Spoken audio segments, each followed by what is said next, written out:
పిండి బాగా ఉప్పొచ్చింది. ఇవాళ టిఫిన్ భలే టేస్ట్గా ఉంటుంది. ఎందుకమ్మా అంత త్వరగా వచ్చావు? మ్, ఇప్పుడు నీకు అర్థమైందా ఇంట్లో ఎందుకు టైల్స్ వేయలేదని?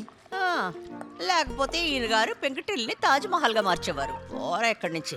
ఆ, పిండి బాగా పొంగినట్టుంది. నువ్వు ఈస్ట్ లేదా సోడా ఉప్పు ఏమైనా వేసావా? లేదురా, కొంచెం ముగ్గు పిండి కలిపాను. నీ గురించి నాకు తెలీదా ఏంటి? కొంచెం కొబ్బరి నీళ్లు అరటిపండు కలిపి రుబ్బాను. సోడా కలిపాను అనుకుని తినకుండా వెళ్ళకు. సరే అప్పుడు ఇవ్వు. ఆ. అమ్మితే 8 రూపాయలు ఇచ్చే గుడ్డుతో వీడు ఆడుకుంటున్నాడు.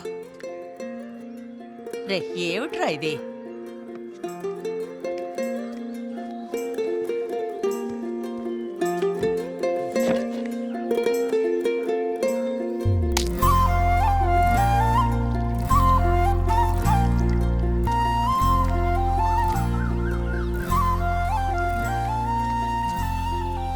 ఆ, ఎవరి కోసం రా ఇదంతా? నువ్వు నీ గిరిజాలు మొరాయించకు.